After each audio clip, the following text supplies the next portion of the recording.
Hello friends, मैं Rachna Amarnath happy literature channel में आपका स्वागत करती हूँ। So friends, in this video I am going to talk about language planning. It is one of the important topic from aspects of language.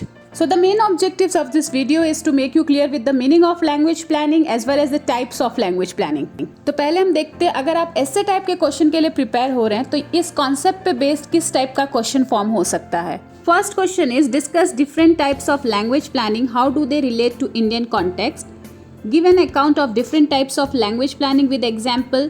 What do you understand by language planning? Discuss limitation of language planning.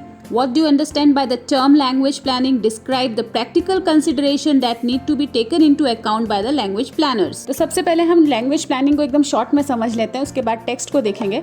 तो ये जो word है planning मतलब किसी भी चीज़ को deliberately करना, conscious होके करना. तो लैंग्वेज प्लानिंग भी कुछ इसी तरीके से है, जहाँ पे बहुत सारे लोग इन्वॉल्व होते हैं.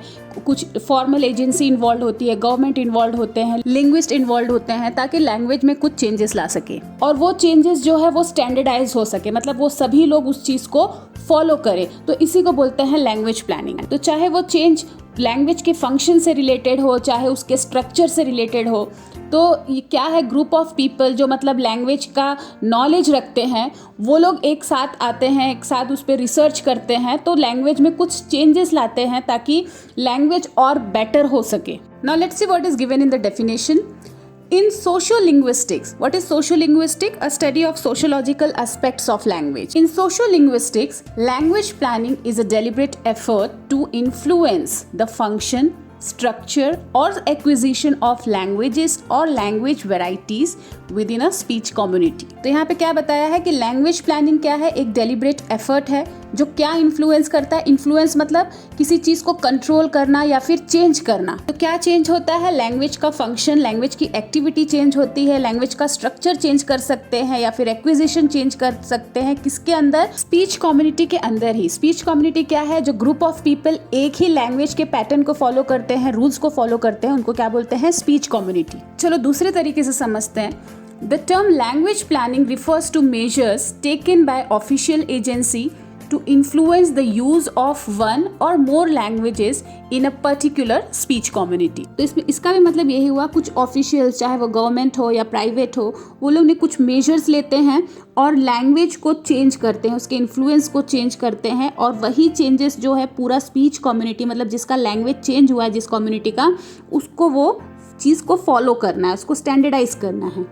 Another definition can be all conscious efforts that aim at changing the linguistic behaviors of a speech community is known as language planning. तो अब देखते हैं किस टाइप्स के लैंग्वेज प्लानिंग होते हैं, मतलब कैसे कैसे लैंग्वेज प्लानिंग होते हैं, अलग अलग टाइप्स के लैंग्वेज प्लानिंग होते हैं. So basically there are 3 types: status planning, corpus planning and acquisition planning. तो लैंग्वेज प्लानिंग क्या होता है? किसी भी स्पीच कम्युनिटी के लैंग्वेज में कुछ चेंजेस लाना. अब चाहे वो उसमें वोकैबुलरी ऐड करना हो या फिर कुछ पार्ट्स निकाल देना हो या फिर उसके स्ट्रक्चर को चेंज करना हो. तो अब देखते हैं कि ये किस टाइप्स के लैंग्वेज प्लानिंग होता है. तो पहला जो है वो है स्टेटस प्लानिंग. तो स्टेटस प्लानिंग में जो लैंग्वेज का पोजीशन होता है, मतलब जो एक स्टेटस होता है, एक डेजिग्नेशन होता है, वो चेंज करते हैं. जैसे कि अगर ऑफिशियल लैंग्वेज है तो उसको नेशनल लैंग्वेज भी डिक्लेयर कर सकते हैं. लोकल लैंग्वेज को सप्रेस करके उसको ऑफिशियल लैंग्वेज या फिर नेशनल लैंग्वेज डिक्लेयर कर सकते हैं. उस लैंग्वेज में कुछ ऐड कर सकते हैं या फिर कुछ डिलीट कर सकते हैं.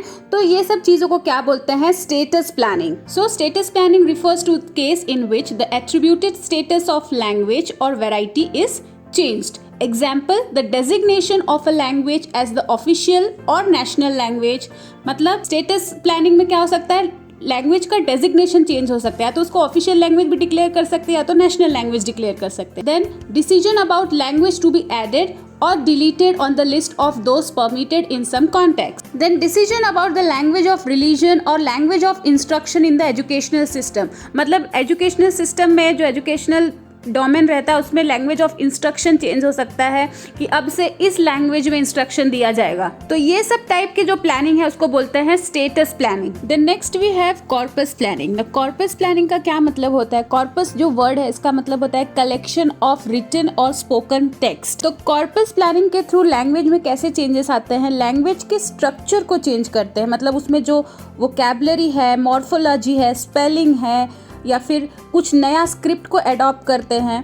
तो ऐसे प्लानिंग को क्या बोलते हैं? Corpus planning. तो कॉर्पस प्लानिंग करने के पीछे जो मोटिव है, कोई भी अपने जो करंट लैंग्वेज है उसे और एडवांस करते हैं। जैसे किसी किसी का लैंग्वेज इतना एडवांस नहीं होता है कि हर एक चीज़ को एक्सप्रेस कर सकते हैं, तो इस कंडीशन में क्या करते हैं, दूसरे लैंग्वेज से कुछ चीज़ों को अडॉप्ट करते हैं, कुछ वोकैबलरी को अडॉप्ट करते हैं, कुछ डायलॉग्स को अडॉप्ट करते हैं और अपने लैंग्वेज में ऐड करके उसको एडवांस बनाते हैं। अगर आप हिंदी मीडियम के मैथ्स के टेक्स्ट बुक को देखेंगे तो उसमें बहुत सारे इंग्लिश की टर्मिनोलॉजी को यूज़ किया जाता है ताकि वो थोड़ा सा और कन्वीनियंट हो सके। So corpus planning refers to perspective intervention in the forms of a language.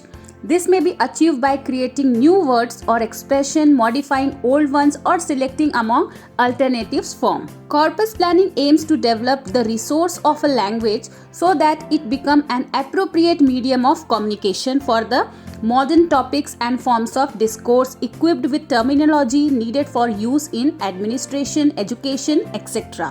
तो कॉर्पस प्लानिंग से लैंग्वेज में क्या बेनिफिट मिल सकता है कि लैंग्वेज जो एक एप्रोप्रिएट लैंग्वेज बन जाएगा जिससे हम एजुकेशन में यूज़ कर सकते हैं, मॉडर्न टॉपिक्स पर बात कर सकते हैं और कई सारे टर्मिनोलॉजी का यूज़ रहेगा जिससे जो कन्वर्सेशन है, जो एक्सप्रेशन है वो थोड़ा सा कन्वीनियंट हो जाएगा। तो corpus planning is often related to standardisation of a language. Then next we have acquisition planning. Acquisition का मतलब क्या होता है? To obtain something or to buy something. तो यहाँ पे क्या obtain करना है, क्या buy करना है? लैंग्वेज को। तो एक्विजिशन प्लानिंग जो है वो किससे कंसर्न है? लर्निंग और टीचिंग ऑफ लैंग्वेज, चाहे वो नेशनल लैंग्वेज को सीखना या पढ़ाना है या फिर कोई सेकेंड लैंग्वेज को या फिर फॉरेन लैंग्वेज को। आपने देखा होगा कई सारे स्कूल में फॉरेन लैंग्वेज को सिखाते हैं, तो ये एक्चुअली में क्या हो रहा है? Spread of language. तो इस टाइप के प्लानिंग को क्या बोलते हैं? Acquisition planning. So acquisition planning concern the teaching and learning of languages, whether national languages और second language and foreign languages. तो एक्विजिशन प्लानिंग क्या है? Teaching or learning any language, whether it is national, foreign language or any second language. It involves efforts to influence number of users and the distribution of languages and literacies achieved by creating opportunities और incentive to learn them. तो ये language को सीखने के लिए लोगों को opportunity दिया जाता है या फिर कोई इंसेंटिव, जैसे कि जब कोई थर्ड लैंग्वेज सीखता है या फिर कोई फॉरेन लैंग्वेज सीखता है तो उसके पीछे कुछ पर्पस होगा, कुछ अपॉर्चुनिटी होगा कि तुमको यहाँ पे जॉब मिल सकता है या फिर ये डिग्री मिलेगा। तो इस पर्पस से कोई भी फॉरेन लैंग्वेज या फिर सेकेंड लैंग्वेज को सीखता है। Such effort may be based on policies of assimilation or pluralism. Acquisition planning is directly related to language spread. तो फ्रेंड्स, इस टॉपिक में बस इतना ही। आई होप ये टॉपिक आपको क्लियर हो गया हो। अगर आपको वीडियो अच्छा लगा है तो प्लीज़ इसे लाइक करना ना भूलिए, साथ ही साथ चैनल को भी सब्सक्राइब कर लीजिए। तो मिलते हैं मेरे नेक्स्ट वीडियो में एक नए टॉपिक के साथ। तब तक के लिए आप अपना ख्याल रखिए। बाय।